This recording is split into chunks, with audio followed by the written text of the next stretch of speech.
M के Modi learning management system में आपका स्वागत है। हमने पिछले काफ़ी सारे सेशंस में जीएसटी के काफ़ी सारे एस्पेक्ट्स को देखा है, जिसमें हमने काफ़ी सारी जानकारियां ली। इस सेशन में हम बात करने वाले हैं सर्विसेज के बारे में। सर्विसेज एक इम्पोर्टेंट सेक्टर है जहां से गवर्नमेंट को जीएसटी प्राप्त होता है।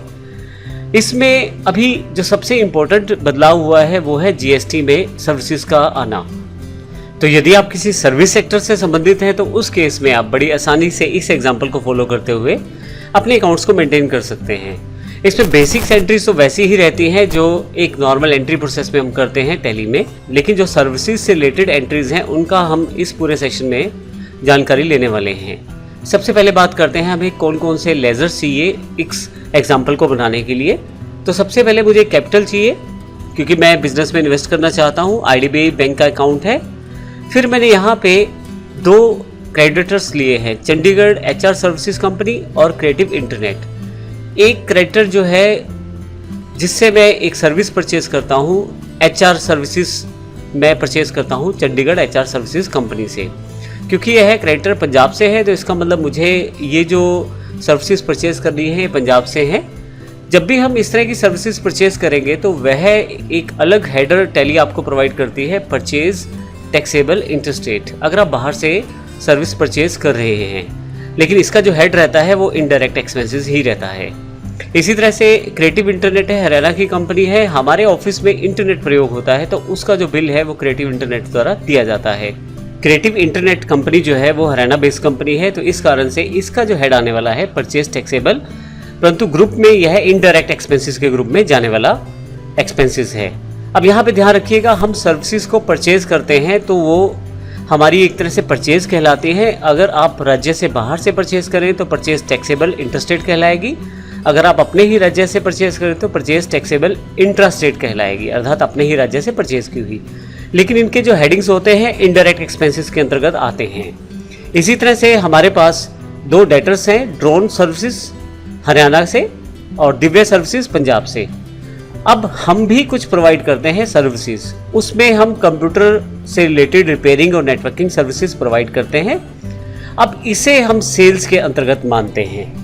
एक तरह से ये हमारी सेल्स मानी जाएगी। हम किसी प्रोडक्ट को सेल नहीं करते, हम सर्विस को सेल करते हैं। ऐसे केस में ड्रोन सर्विसेज जो हरियाणा की कंपनी है, वहाँ जो हम सर्विसेज प्रोवाइड करेंगे वह इंट्रा स्टेट सर्विसेज कहलाएगी, अपने ही राज्य में दी गई सर्विसेज, और यह सेल्स टैक्सेबल कैटेगरी के अंतर्गत आएंगी। परंतु इसे एक्चुअली हमारी सेल्स माना जाएगा तो एक तरह से हमारी इनकम के अंतर्गत आएगा, डायरेक्ट इनकम में। इसी तरह से दिव्य सर्विसेज पंजाब जो इंटरस्टेट एक कंपनी है, उसको भी हम इस तरह की सर्विसेज प्रोवाइड करते हैं, परंतु यह हमारे राज्य से बाहर है। इस कारण जो हम ये सर्विसेज प्रोवाइड करेंगे यह इंटरस्टेट सर्विसेज कहलाएगी और यह टैक्सेबल है और हमारी सेल्स के अंतर्गत काउंट की जाएंगी। और इसके लिए हम सेल्स टैक्सेबल इंटरस्टेट कैटेगरी को सिलेक्ट करेंगे। हम ये कैटेगरीज कहाँ सिलेक्ट करेंगे, हम नेक्स्ट सेशन में एग्जांपल्स में इनको देखने वाले भी हैं। इसी के साथ ये हमारी डायरेक्ट इनकम भी मानी जाएंगी। साथ में आपको जीएसटी के टैक्सेस की इंफॉर्मेशन स्टोर करने के लिए CGST, सेंट्रल जीएसटी को स्टोर करने के लिए SGST, स्टेट जीएसटी को, IGST, इंटीग्रेटेड जीएसटी को स्टोर करने के लिए तीनों हमने अकाउंट्स अलग से बना दिए हैं। ये तीनों लेजर्स ड्यूटीज एंड टैक्सेस के अंतर्गत बनेंगी।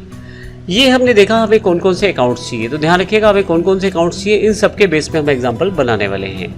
आइए देखते हैं हमें एंट्रीज कौन कौन सी करनी है। A1 सर्विसेज हमारी कंपनी का नाम है और एक साथ को हमने कैपिटल इन्वेस्ट किया है बैंक में 50,000 रुपये। एक साथ को ये हमने internet services creative internet Haryana से प्राप्त की हैं 10,000 रुपये की। जब हम इंटरनेट सर्विसेज प्राप्त कर रहे हैं 10,000 की, तो उसके ऊपर GST 18% है, जिसमें CGST SGST 9% है। तो यह 900 की इन्फॉर्मेशन दी गई है CGST SGST में। इसी तरह से जब हमने परचेज की है सर्विसेज चंडीगढ़ HR सर्विसेज से, ये हमने कुछ HR services, human resource services कुछ ली हैं, परचेज की हैं, और यह जो पार्टी है, यह जो कंपनी है पंजाब चंडीगढ़ बेस है, हमने 5,000 रुपये की सर्विसेज इनकी प्रयोग की है। तो ऐसे केस में GST जो 18% है और यह IGST सेगमेंट में माना जाएगा। तो 900 रुपये यहाँ पे 5,000 के बैठते हैं, 18%, 900 रुपये यहाँ इनपुट दिया गया है। हम इनपुट टैक्स कैलकुलेट करते हैं परचेज पे। केवल एग्जांपल को समझाने के लिए हमने इनपुट लिया है। जब हम एंट्रीज करेंगे तो कॉमन लेजर्स का प्रयोग करेंगे। इसी तरह से दो एंट्रीज हम सेल्स की करने वाले हैं। हम रिपेयर सर्विसिंग प्रोवाइड करते हैं दिव्या सर्विस पंजाब को, क्योंकि यह इंटर स्टेट सर्विस कहलाएगी। अब हमारी सेल्स के अंतर्गत आनी चाहिए और हमारा ये जो प्रोसेस है ये एक तरह से IGST 18% के अंतर्गत आएगा GST में, तो 2700 रुपये इसके ऊपर टैक्स बैठेगा। इसी तरह से हमने ड्रोन सर्विसेज अंबाला को कुछ सर्विसेज प्रोवाइड की हैं, रिपेयरिंग सेगमेंट की और नेटवर्किंग बेस की, उसके ऊपर भी 18% टैक्स है, क्योंकि हरियाणा की कंपनी है ड्रोन कंप्यूटर, तो इस केस में हमने CGST और SGST 9% यहाँ पे दिखाया है।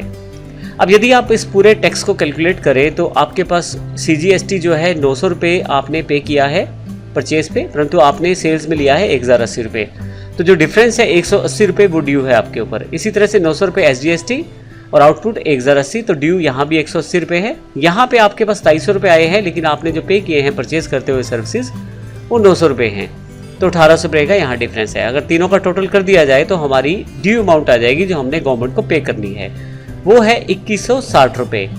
तो हमें अब यहाँ पे 2160 रुपये गवर्नमेंट को पे करने हैं। इन सब को प्रैक्टिकली हम एंट्रीज के साथ देखने वाले हैं और इसके लिए हम अगले सेशन का प्रयोग करने वाले हैं। तो अगले सेशन में हम देखेंगे किस प्रकार बारी बारी से हम एंट्रीज को करके देखेंगे और आसान करेंगे अपने कार्य को, और देखेंगे कि टेलीमेम सर्विसेज की एंट्री को किस प्रकार से स्टोर कर सकते हैं। धन्यवाद।